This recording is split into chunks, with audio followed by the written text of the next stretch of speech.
माधव की धमाकेदार वापसी, माधव का गुस्सा और विद्या की माफी। बहुत जल्द पोदार हाउस में होगा एक बड़ा मोड़। क्या माधव के गुस्से से बच पाएगी विद्या, और क्या प्रॉपर्टी का बंटवारा परिवार में खींचतान का कारण बनेगा?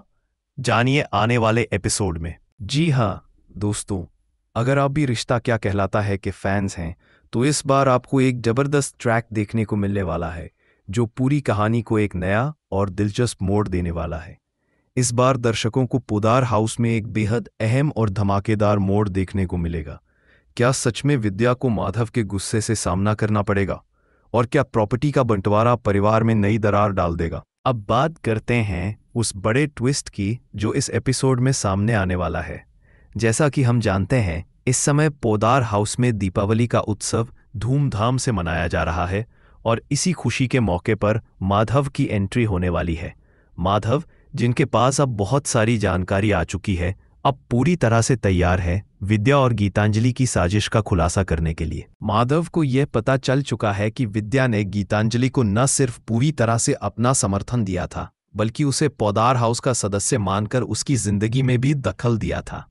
विद्या ने अरमान और गीतांजलि के रिश्ते में जो कुछ भी हुआ उसमें उनका पूरा सपोर्ट किया था, और यह सब कुछ माधव के लिए बहुत ही चौंकाने वाली बात साबित होती है। अब माधव का गुस्सा बिल्कुल आसमान छूने वाला है, और उनका गुस्सा इस हद तक बढ़ चुका है कि वह विद्या से वीडियो कॉल पर बात करते हुए उसे करवा चौथ का व्रत तक तोड़वाने की धमकी देते हैं। हाँ, आप सही पढ़ रहे हैं। माधव का गुस्सा इस समय बहुत ज्यादा है और वह किसी भी स्थिति में विद्या को माफ करने के लिए तैयार नहीं है। यहाँ पर कहानी में एक और बड़ा ट्विस्ट आता है जब परिवार के बीच प्रॉपर्टी को लेकर एक बड़ा झगड़ा शुरू हो जाता है। इस झगड़े के कारण सभी परिवार वाले इमरजेंसी सिचुएशन में पोदार हाउस बुलाए जाते हैं। कृष और अन्य सदस्य भी इस विवाद में शामिल हो जाते हैं क्योंकि प्रॉपर्टी के बंटवारे के सवाल पर सभी का अपना दावा है। और फिर माधव, अभीरा और अरमान, इन सभी को एक साथ इमरजेंसी में पोदार हाउस बुलाया जाता है ताकि इस गंभीर समस्या का कोई हल निकाला जा सके। अब आप सोच रहे होंगे कि इस मामले में क्या होगा, तो आपको जानकर खुशी होगी कि यहाँ पर माधव के आने के बाद पूरा माहौल बदलने वाला है। जब माधव पोदार हाउस में कदम रखेंगे तो विद्या और गीतांजलि के लिए यह पल एक जबरदस्त टेस्ट होगा। जी हाँ, जैसा कि हम सब जानते हैं, विद्या और गीतांजलि ने एक साथ मिलकर कई गुनाह किए थे जिनका अब खुलासा होने जा रहा है। विद्या अपने किए पर पछताते हुए माधव के सामने गिरकर माफी मांगती हुई नजर आएगी, लेकिन क्या माधव सच में उसे माफ कर पाएंगे? क्या वह अपनी नाराजगी को शांत कर पाएंगे, या फिर उनके गुस्से का सामना करने के लिए विद्या को और कठिनाई का सामना करना पड़ेगा? अब तक तो आप समझ ही गए होंगे कि इस एपिसोड में हमें कई दिलचस्प मोड़ देखने को मिलेंगे।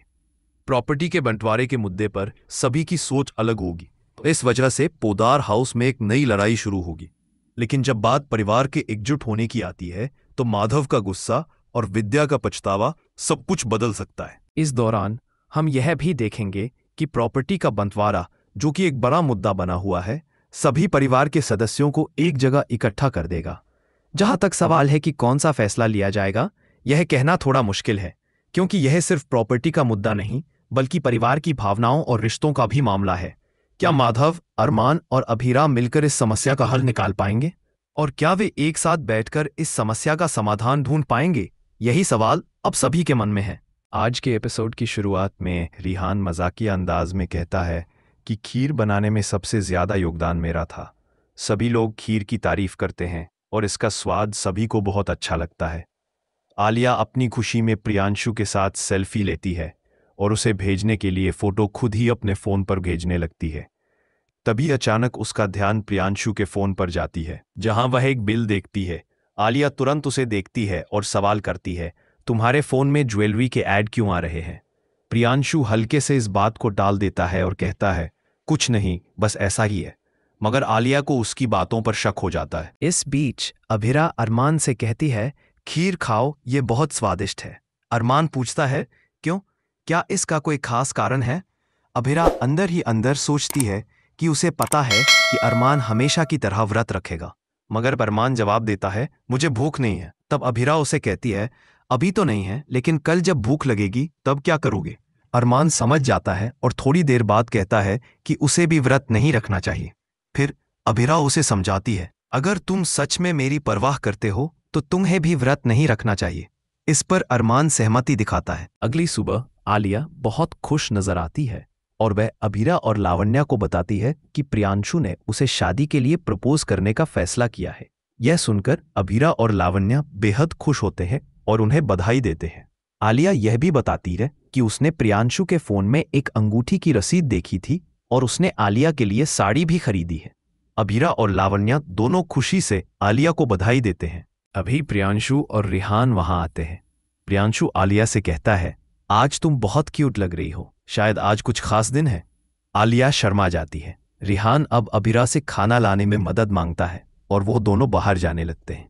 इस दौरान अरमान अंदर ही अंदर यह जानना चाहता है कि क्या सच में अभीरा ने व्रत नहीं रखा है। जब वो अभीरा को देखता है तो उसके हाथ में सैंडविच होता है। अरमान थोड़ी देर के लिए यह देख नहीं पाता, लेकिन जब कोई आ जाता है तो वो एक पल के लिए उसे देखता है। रिहान सैंडविच खा लेता है और फिर उसे वापस अभीरा को दे देता है। अरमान को देखकर यह स्पष्ट हो जाता है कि अभीरा ने व्रत नहीं रखा है और वो थोड़ी हैरान होता है। इस बीच रिहान कहता है, मैं डेटिंग ऐप पर अकाउंट बनाने जा रहा हूं। यह ऐप हमें अपना सच्चा प्यार दिलवाएगा। अभीरा तुरंत जवाब देती है, ऐप्स पर सच्चा प्यार नहीं मिलता है। अरमान हंसी में कहता है, शायद तुम्हें नहीं मिला होगा, लेकिन मुझे तो मिलता है। अभीरा कहती है, सच्चा प्यार किस्मत से मिलता है। अरमान मजाक में कहता है, यह सब फिल्मों में होता है, असल जिंदगी में नहीं। अभीरा गुस्से में कहती है, अगर तुम्हें ऐप पर मिले किसी पार्टनर से नहीं बना तो क्या बार बार सच्चा प्यार ढूंढोगे? अरमान फिर से जवाब देता है, हाँ, हम बार बार ढूंढेंगे। मुझे तो लगता है कि पहला प्यार ओवररेटेड होता है। अभीरा चिढ़कर कहती है, अच्छा हुआ मैं सिंगल हूं, वरना मुझे तुम जैसे महान विचार वाले इंसान के लिए व्रत रखना पड़ता। इसी बीच आलिया प्रियांशु से पूछती है कि व्रत खोलने के बाद वह क्या प्लान करेंगे। प्रियांशु कहता है, मैं तुम्हारा व्रत खोलूंगा और फिर काम पर निकल जाऊंगा। आलिया को यह सुनकर दुख होता है और वह अभीरा के पास जाकर कहती है, मुझे शक है कि प्रियांशु का किसी और लड़की के साथ चक्कर है। अभीरा कहती है, ऐसा कैसे हो सकता है? आलिया कहती है, उसने अंगूठी ले ली है, लेकिन उसने मुझे इसके बारे में नहीं बताया। इसका मतलब वह किसी और को देने वाला है। आलिया फिर तय करती है कि वह डेटिंग ऐप पर अपना अकाउंट बनाएगी और सच्चाई का पता लगाएगी। अभीरा उसे रोकने की कोशिश करती है, लेकिन आलिया नहीं मानती और अभीरा के फोन में अपना अकाउंट बना देती है। इसके बाद अरमान यह सुनता है कि उसने भी डेटिंग ऐप पर अकाउंट बना लिया है और पहले ही कई मैच हो गए हैं। यह सुनकर अभीरा बेचैन हो जाती है। अरमान ऐप पर अपनी एक लड़की की तारीफ करने लगता है। रिहान यह देखता है और कहता है, मुझे भी दिखाओ, लेकिन फिर गलती से अरमान का फोन गिर जाता है और जब वह उसे उठाता है तो अभीरा और अरमान के फोन आपस में बदल जाते हैं। अभीरा फोन ले जाती है और जब वह अरमान से मिलती है तो वह जानबूझकर कहता है, मैं आज इस ऐप वाली लड़की के साथ डेट पर जाऊंगा, शायद यह मेरा सच्चा प्यार हो सकता है। अभीरा उसे नजरअंदाज करके चली जाती है और अरमान सोचता है कि हमारी शुरुआत नई है, लेकिन प्यार तो पुराना है। इसी दौरान कावेरी विद्या काजल, तानिया और मनीषा की तारीफ करती है और कहती है कि सभी बहुत खूबसूरत लग रहे हैं। कियारा सबको नजर का टीका लगाती है। तभी संजय काजल की तारीफ करता है और शायरी बोलता है। काजल खुशी से संजय की ओर मुस्कुराती है और सभी तालियां बजाते हैं। इस बीच अरमान को पता चलता है कि उसका फोन बदल गया है।